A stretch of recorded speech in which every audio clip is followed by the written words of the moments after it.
En este vídeo os enseñaré cómo compré mi nuevo coche con el motor dañado y cómo lo transporté en ferry hasta la península.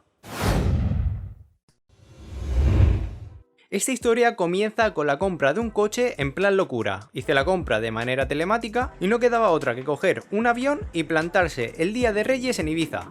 Y bueno, ya en Ibiza me recogió Alex. ¡Hombre! ¡El señor Alex! El primo de Mark, del canal Health Z4. Gracias a ellos dos pude comprar este coche, ya que en el momento de hacer yo la compra, ellos estaban en Ibiza y pudieron recoger el coche. Bien, ¿y tú qué?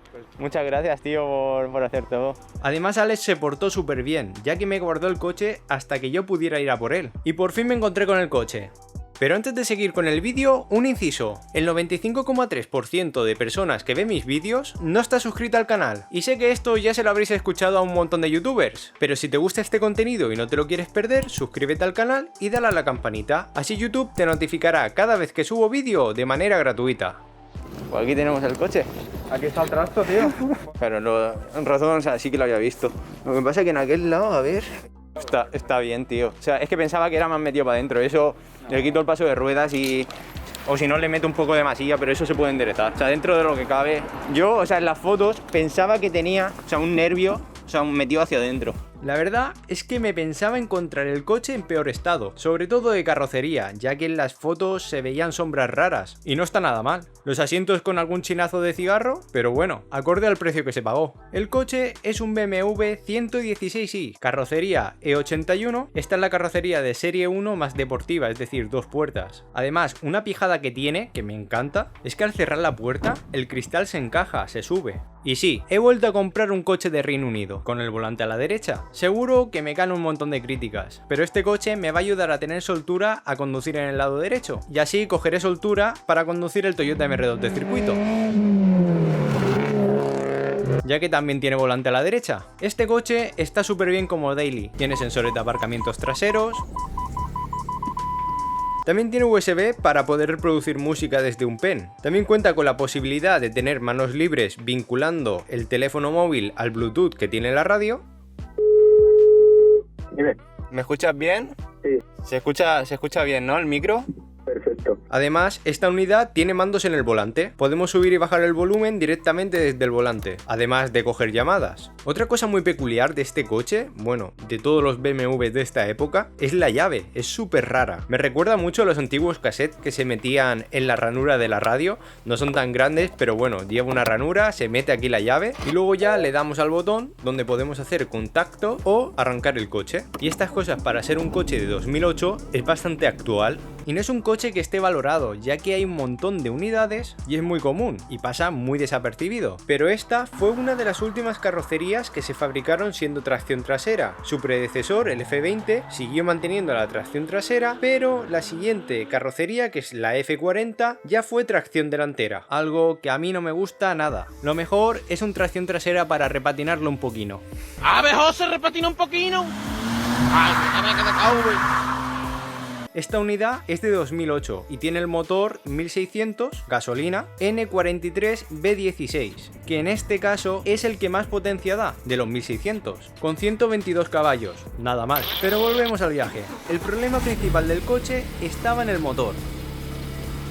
O sea, no hay ni humo ni nada. Ya, no... Hombre, si tuviera... Pero después, ¿tú lo has visto?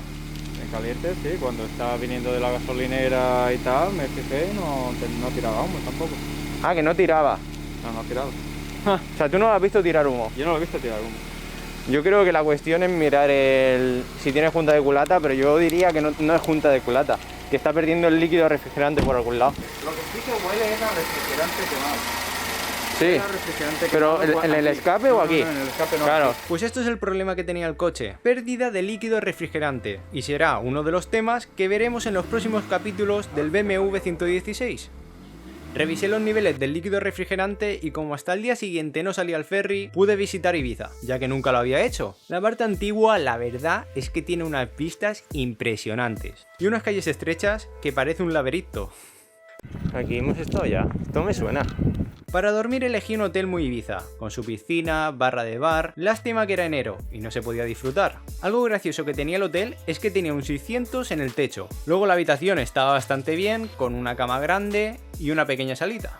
Pero estábamos en Ibiza, no podíamos quedarnos en el hotel sin hacer nada, había que aprovechar el día. Y a pesar que el coche tenía un problema, revisando los niveles, pues el coche podía circular. Fuimos a ver la puesta de sol de la Cala de Ort, que es súper famosa. Vosotros estaréis viendo un punto quemado, que es el sol, pero era por no haceros spoiler, y lo podáis visitar para que lo veáis en persona. Al día siguiente, a pesar de encontrarnos con un amanecer precioso, hacía 1 grado y me encontré con el coche literalmente congelado. Era turno de revisar el depósito de líquido refrigerante antes de iniciar la ruta hasta la península. Estaba un poco bajo y tocó rellenar. La verdad es que tenía un consumo bastante controlable, de unos 200 mililitros cada hora enchufado el coche. Con el coche apagado no solía consumir. Pero antes de iniciar la marcha tocó rascar los cristales porque tenía bastante hielo. Salimos con bastante antelación hacia el ferry porque era la primera vez que iba a montar en ferry y pensaba que iba a ser complicado encontrarlo, pero no lo fue. Llegas, esperas en una cola y cuando te dicen subes el coche al barco por una cuesta súper empinada. Luego aparcas donde te indican. Vale, gracias. Y ya es cuestión de ir andando hasta arriba. Arriba es súper gigante, tienen unos asientos súper cómodos. Lo que no te recomiendo es que cojas ventanilla como yo, porque si están sucias no vais a ver nada. Por suerte encontramos unos sitios que no estaban tan sucias y allí nos quedamos. El tema del mareo en el ferry no es tanto, pero fuera en el exterior, viendo el mar, yo que tengo vértigo, no fue la verdad una buena experiencia. Si tienes vértigo no te recomiendo que salgas fuera.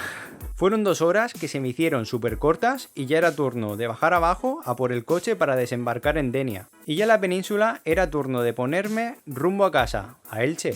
Y nada, yendo tranquilamente te puedes encontrar con un Chevrolet Chevelle SS. Y es un plato de muy buen gusto, a pesar de que no me gusten mucho los coches americanos. Ya en casa revisé el consumo, y no había sido un consumo excesivo de Denia a Elche. También algo muy importante a revisar en coches de Reino Unido es el óxido, ya que como sabéis en el Toyota MR2 costó muchísimo quitar todo el óxido y restaurarlo para que no volviera a tener óxido. Pero este tiene una gran diferencia al Toyota MR2, y es que BMW en su mayoría de piezas tiene piezas de aluminio. Y el óxido del aluminio es la alumina y no es tan corrosivo como el óxido del hierro, por lo que ponerlo a punto no va a conllevar tanto trabajo como el que llevo en el Toyota MR2. Además, este en principio no va a llevar muchas modificaciones, ya digo, en principio.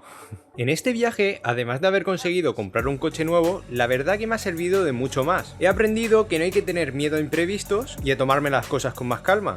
Comprar un coche tan lejos, habiendo que coger avión, ferry de vuelta y además estando el coche roto. Ya sabéis que si lo tomáis con calma lo podéis lograr. Pero dejándonos de reflexiones, es turno de ver qué le pasa al motor. Y es que este motor no tendría que tener problemas, ya que tiene 125.000 kilómetros, no es tanto. También este coche cuenta con la distribución por cadena, es decir, no tendremos que hacer la distribución hasta unos 200.000 kilómetros o si la cadena decide romperse, a diferencia de si el coche llevara distribución por correa, la distribución por correa son cada 100.000 kilómetros, que si la correa se rompe o también se destensa, tendríamos que hacer la distribución de nuevo, por lo tanto que tenga distribución por cadena está súper bien. Lo que sí que estos motores suelen tener una pega, y es que los patines de la cadena son de plástico y suelen partirse, pero bueno, yo creo que con 125.000 kilómetros los patines estarán bien. Pero lo importante es centrarse de dónde proviene la pérdida de líquido refrigerante y si tiene la junta de la culata dañada, que eso lo sabremos en el próximo capítulo del BMW 116i. Si queréis aprender a cómo detectar si vuestro coche tiene la junta de la culata dañada, con varias pruebas, suscribirse al canal,